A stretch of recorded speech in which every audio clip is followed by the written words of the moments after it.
Give us an update on Keenan Brand. He has an operation tomorrow. It's pretty bad, but it's not as bad as we initially thought. It's just it's quite a bad break. So he'll have an operation to have his leg plated tomorrow, and say both tibia and fibia snapped. Just a lot of weight through an awkward position. You feel for the kid, as I say, he's 6 minutes into his debut and just a bit of a freak accident. Poor kid. And you lost a couple of fellas during the game. Yeah, we lost then Danny Craven about 15-20 minutes later. The game's pretty close at that stage, and we're just in the lead again. It's a bit of a nip and tuck game. We've had 3 chances and bombed 3 chances, and they're just getting a little bit more confident because they're able to keep us out. Then Danny Craven goes off with concussion to not return to the game. They score on that set after he leaves the field, and then Wellington comes on the field and pulls his hamstring. So we're down to 1 sub. Shuffle the pack around a little bit. We come out and we've got an idea of what we want to do, and we get a couple of quick tries and end up being 12-10 in the lead after just under 10 minutes of the second half. We're looking all right, and then Gil Dudson goes off. He's done a syndesmosis. He's going to be 12 weeks. So his ankle's gone. Nobody left on the bench. That's it. Then all of a sudden it just becomes a little bit of everybody's a bit anxious. We've got nowhere else to go for 30 minutes off the bench, and they just claw themselves back into a little bit of confidence. There's the 2 points from a penalty to get them level, and then they score. About 10 minutes later, they score a try, and that sort of gives them that boost.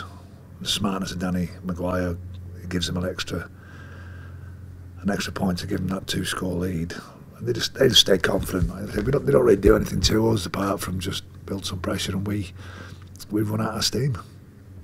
I'm guessing with it being a Thursday game this week, that moves Craven out. Yeah, Craven's out. Yeah. And the other 3, well, obviously 2 of them are out. Yeah, you've got Albert as well. Albert, yeah. He'll be 2 or 3 weeks. Like I say, it's just a high-grade strain, but it's not torn or anything. Again, it's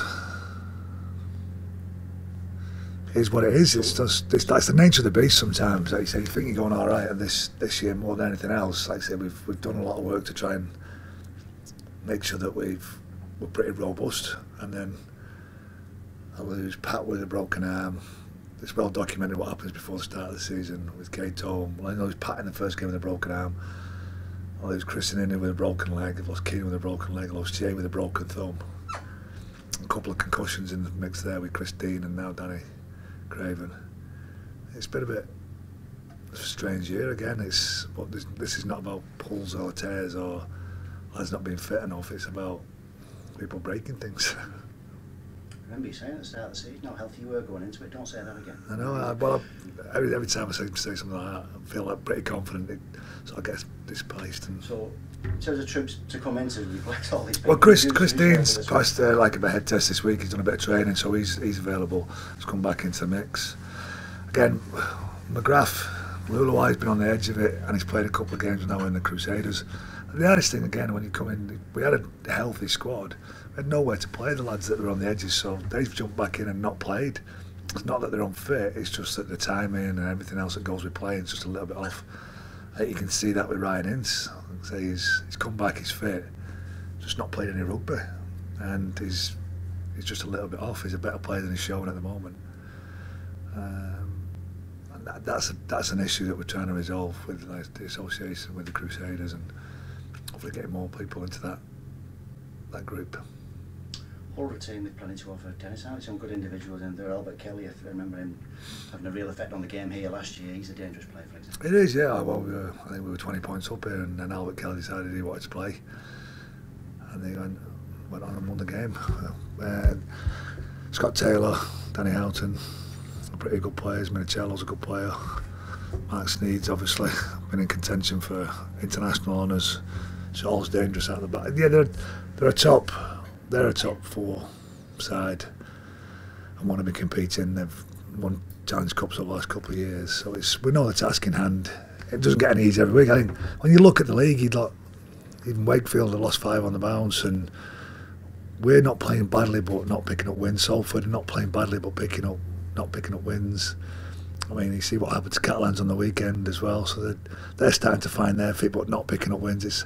That makes the teams down that bottom half of the table that aren't that bad but just struggling with any kind of quality or just a little bit of consistency to get a couple of wins on the board.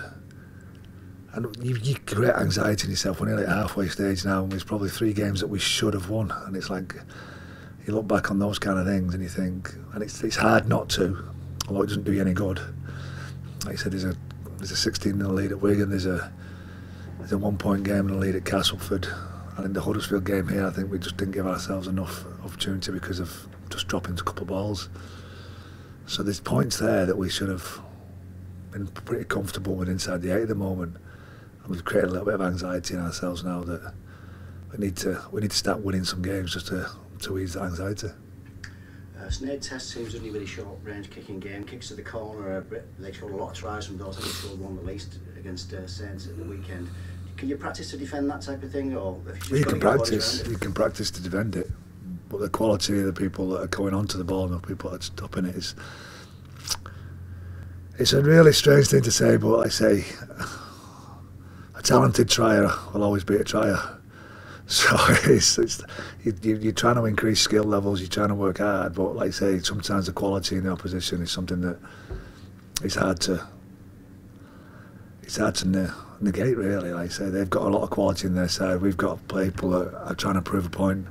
Say we've got lads that we know have got ability, but we're searching for some kind of form, and hopefully come Thursday night it makes it a good challenge for us. We're on TV, there's people watching us. I say hopefully our supporters will be out in force, and we can have a real big test of ourselves.